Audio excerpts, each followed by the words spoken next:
Realização das atividades número 3, referente à fisiologia microbiana. Vamos falar um pouquinho das questões para vocês poderem estudar para esse conteúdo que cairá na prova também.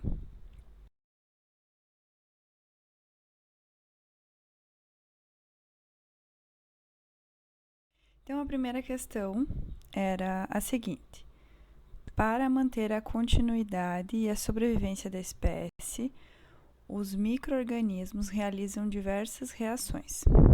Conforme esta afirmativa, responda: o que é metabolismo celular? O metabolismo celular, ele é um conjunto de reações que tem por objetivo a produção de energia para esses micro-organismos, tá? E essas diversas reações químicas, elas são chamadas, né, elas se desenvolvem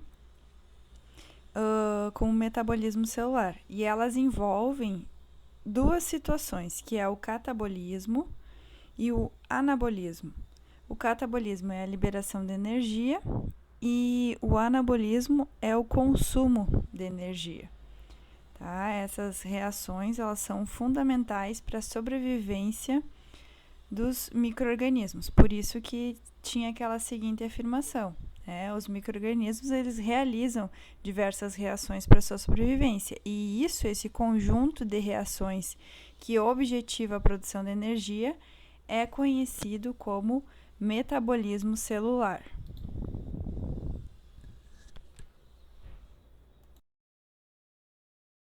Então, o que é o crescimento microbiano? E também tinha mais uma pergunta, né, que referente a um ciclo, se há um ciclo no crescimento microbiano e para explicar esse ciclo. Então, a resposta da primeira pergunta: o que é o crescimento microbiano?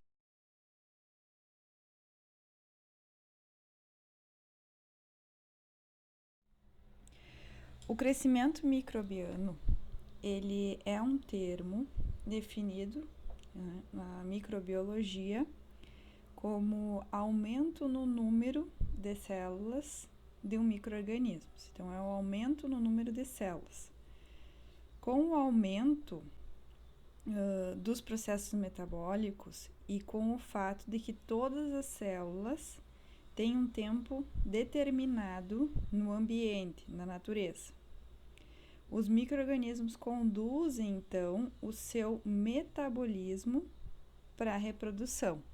Tá? Na maioria dos procariotos, que é um exemplo, são as bactérias, o crescimento ele ocorre por divisão celular, gerando células filhas, né, a partir da célula-mãe, em um processo que se chama fissão binária. Então, o crescimento microbiano é um aumento, é uma reprodução no número de células. Ciclo.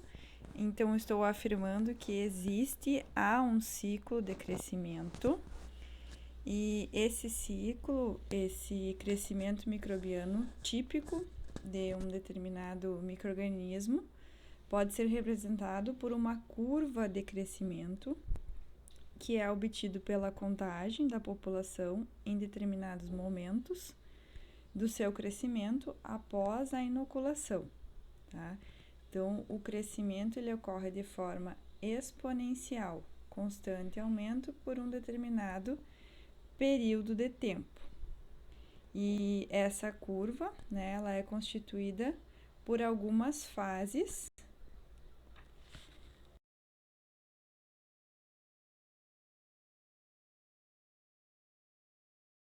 que a gente pode ver nesse gráfico, tá? São 4 fases. Esse gráfico ele representa a curva de crescimento, ele representa o ciclo. E essas fases, elas são a fase lag, a fase log, a fase estacionária e a fase de declínio, tá? Vamos falar um pouquinho sobre cada fase. A fase lag.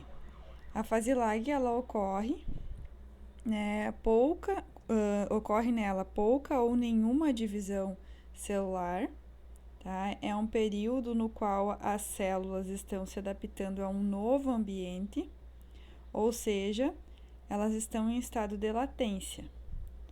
Nessa fase, há uma intensa atividade metabólica, como, por exemplo, síntese de DNA, proteínas e enzimas, principalmente quando as células sofrem algum dano ou foram transferidas para um ambiente mais pobre de nutrientes.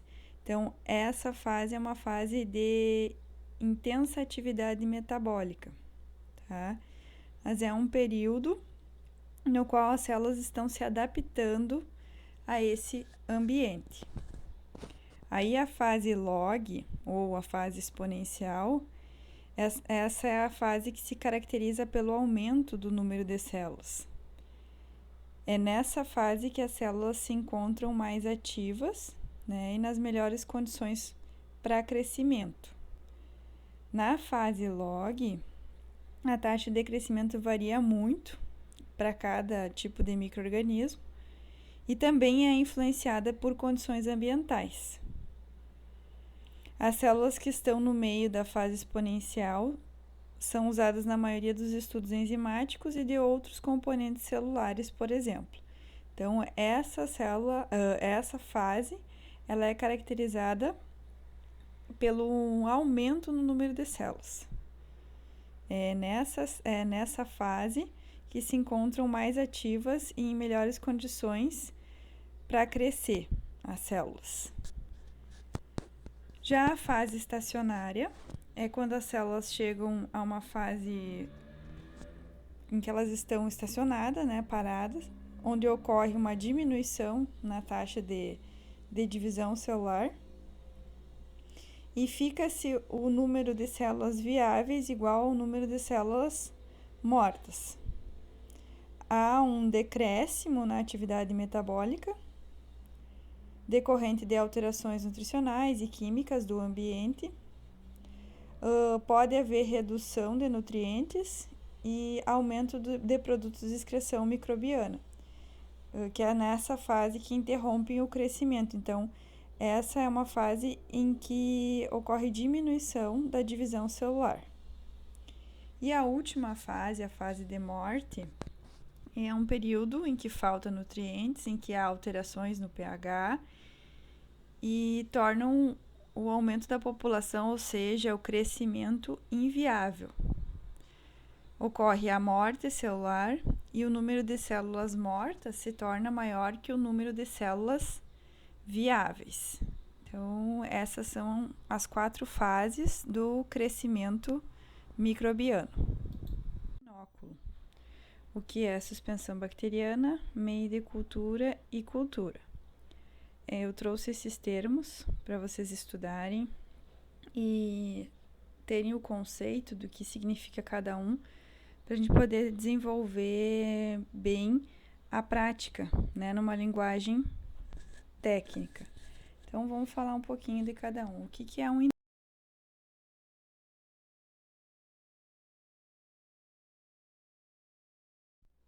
Então, o inóculo é a amostra do material. Tá? Eles são micro-organismos coletados de algum meio, de algum habitat, de algum ambiente, para serem analisados. Então, vamos dar um exemplo na odontologia. Um inóculo seria a coleta da doença cárie, né? Um dente, como vocês podem ver na imagem, que tem a doença cárie, nós podemos coletar, então, com instrumentos, esse substrato, né, esses micro-organismos, e gerar, assim, uma amostra de material. E isso se chama inóculo. Então, a gente vai coletar esses micro-organismos para poder estudar. E isso se chama inóculo. Esses micro-organismos, eles são colocados em um meio de cultura para iniciar o seu crescimento. E um tubo Falcon, como vocês podem ver na imagem, esse tubinho, se chama suspensão bacteriana. Então, a partir de um inóculo, que é a amostra do material, com um veículo que pode ser soro fisiológico ou água destilada, eu gero e faço, né, uma suspensão bacteriana. Através dessa suspensão bacteriana,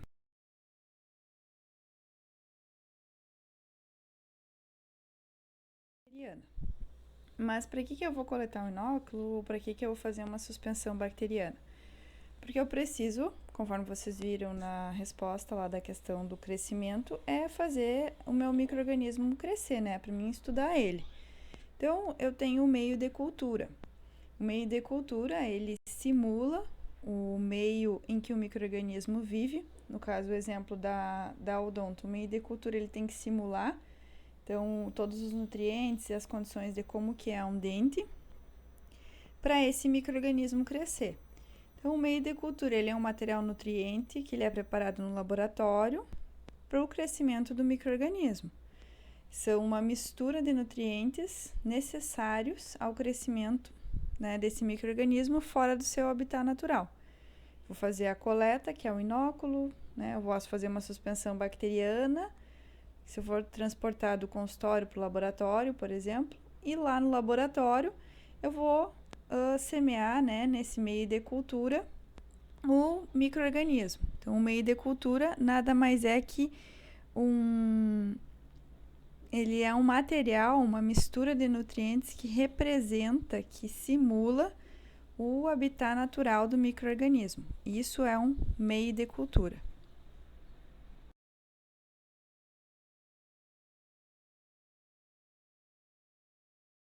São esses micro-organismos que crescem e se multiplicam dentro do meio de cultura. Eu peguei o meu inóculo, que eu capturei uma amostra de material, capturei os micro-organismos da cárie, eu fiz uma suspensão bacteriana, eu semeei num meio de cultura, e aí, o que vai crescer nesse meio de cultura são as culturas. Que são as culturas? Micro-organismos, que a gente consegue visualizar, então, nessas placas de Petri, tá? Isso é uma cultura, conforme vocês conseguem ver nessas imagens. Então, são micro-organismos que crescem para a gente poder estudar. Por que a gente faz tudo isso? Porque os micro-organismos, eles são invisíveis a olho nu e a gente precisa estudá-los. Então, a gente faz toda essa coleta de material, de amostra, para levar para o laboratório para poder estudá-los, para poder conhecer as suas exigências nutricionais, conhecer, então, esse micro-organismo, e, enfim, conhecer a sua importância para a odontologia, de como combater, como é que ele se desenvolve, como é que ele se reproduz. Por isso, tudo que a gente precisa estudar a fisiologia microbiana.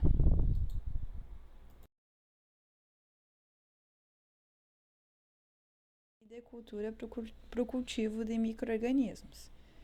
Então, como eu falei para vocês, o meio de cultura,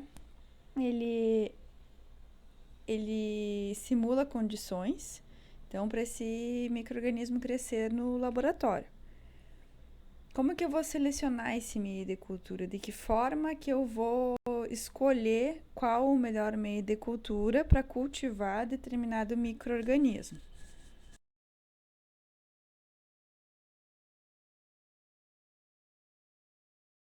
Então, eu preciso de condições para esse cultivo. Então, eu tenho alguns requisitos básicos que são obrigatórios, que é o quê? Eu inocular em um meio de cultura adequado. O que é isso? É eu colocar a minha amostra de micro-organismo no meio de cultura que possui exigências nutricionais adequadas para aquele micro-organismo crescer. Eu preciso incubá-lo em condições ambientais adequadas. Eu preciso de um meio de cultura que simule, né, o habitat natural desses micro-organismos. Então, esses são os requisitos básicos, tá, para mim iniciar o meu cultivo. Considerando o tipo nutritivo, né, a que esse micro-organismo ele pertence, quanto à fonte de energia, se ele é fototrófico ou quimiofototrófico, ou seja, se ele ocupa como fonte de energia a luz ou se ele ocupa como fonte de energia substâncias químicas.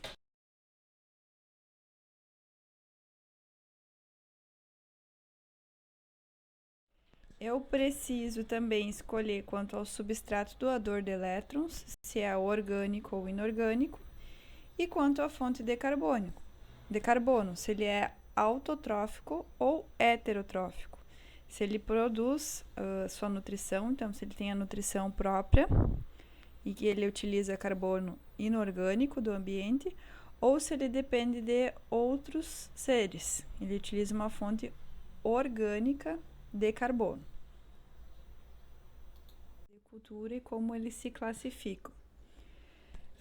Há uma grande variedade de meios de cultura, né? A sua composição e a composição de cada meio depende de cada finalidade, depende diretamente da finalidade, né? Para que vai se usar aquele meio de cultura. Existem meios de cultura para bactérias, para fungos, para protozoários e algas. E em razão dessa grande variedade de meios de cultura, é que a gente classifica eles em diferentes formas.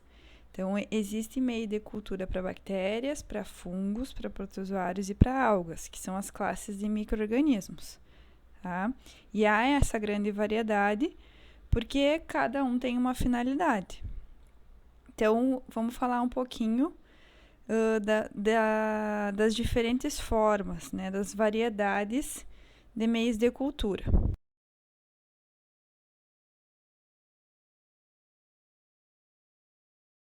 Meios de cultura, que é os meios quimicamente definidos, os meios sintéticos, e os meios indefinidos, né, que são os meios complexos. Nesse primeiro, no meio sintético, os meios são preparados com quantidades exatas, então a gente sabe a quantidade do composto químico, quando é necessário estudar uma espécie em particular, quando eu já sei qual espécie que eu vou estudar. Esses meios, eles são definidos, né? Eles podem ser obtidos comercialmente ou produzidos no laboratório. Então, eu sei a composição qualitativa e quantitativa do meio. Eu conheço essa composição.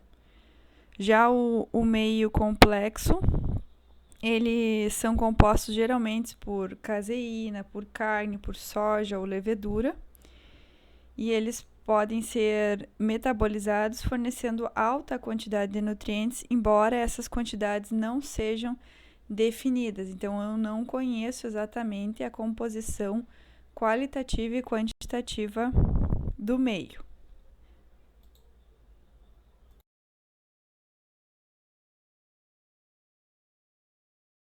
Simples, que são os que permitem o crescimento bacteriano sem satisfazer nenhuma exigência em especial.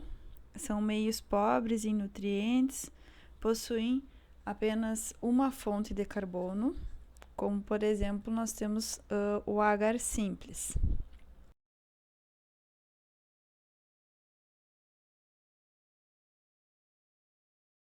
Nós temos também o meio composto, que ele cumpre com as exigências vitais de um determinado micro-organismo, como o meio infusão de cérebro e coração, o agar-sumo, o agar-sangue. Ele possui várias fontes de carbono e é um meio rico em nutrientes, tá? Então, também pode se dividir em meio simples e meio composto. Os meios de cultura, eles ainda podem ser classificados em meios seletivos, que são aqueles acrescidos de componentes que inibem o crescimento de determinado micro-organismo, selecionando aqueles que terão condições de crescer com os componentes que estão nesse meio. Ele foi elaborado com o objetivo de favorecer o crescimento, por exemplo, de uma bactéria de interesse e impedir o crescimento de outra bactéria. Exemplo que nós temos é o meio Mites salivarius. Também o meio de cultura ele pode ser conhecido como diferencial, meios diferenciais, que são acrescidos de componentes químicos que possibilitam um crescimento diferenciado. O que é isso? Eles permitem que diferentes espécies cresçam, né, diferenciando essas espécies bacterianas. São meio que permitem a diferenciação entre esses dois tipos de bactérias, por exemplo. Eles são utilizados para fácil identificação das colônias de bactérias de interesse, quando existem outras bactérias crescendo na mesma placa. Quais são os fatores que podem influenciar a composição dos micro-organismos, a atividade e a estabilidade de uma microbiota residente? Então, quais são esses fatores? A gente tem diferentes fatores que podem influenciar aí a composição dos micro-organismos, a atividade e a estabilidade da microbiota. Mas quais são eles? Quais são esses fatores?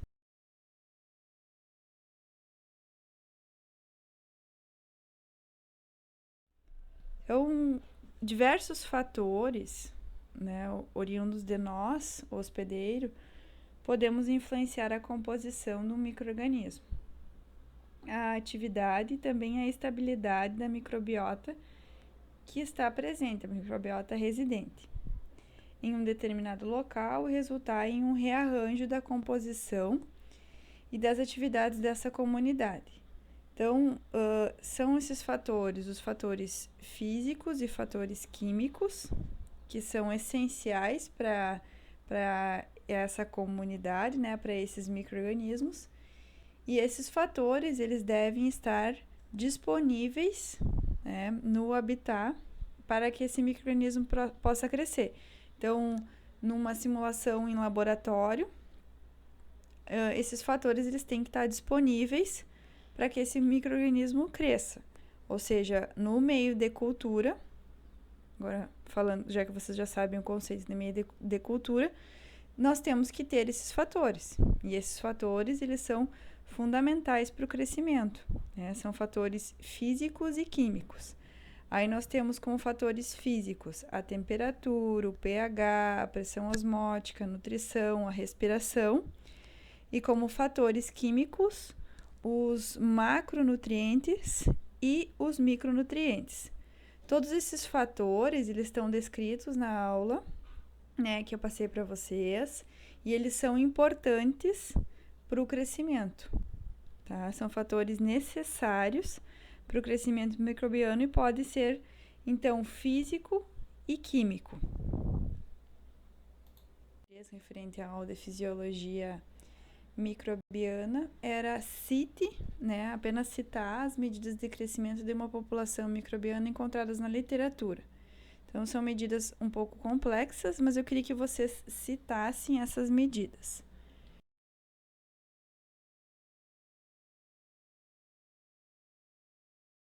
Existem dois tipos de medição, né? Existem duas formas de medir, que é a medida direta e indireta. Dessa forma, nós conseguimos medir o crescimento microbiano. Na medida direta, é realizada a contagem de células totais e viáveis, tá? Conforme indicado ali no slide. E na medida indireta, a gente consegue medir através da turbidez do meio, tá? De um meio líquido. Então, a gente mede através da turbidez. Essas são as duas medidas de crescimento que a gente encontra na literatura e elas envolvem mais a parte prática, laboratorial, tá? Só para vocês citarem os tipos de medida, então. Finalizamos a correção das questões, a correção da atividade 3, referente à fisiologia microbiana, tá? Peço que vocês estudem essa correção e estudem a aula, porque esse conteúdo ele é importante e ele vai cair na prova, tá? Obrigada, turma, e é isso aí.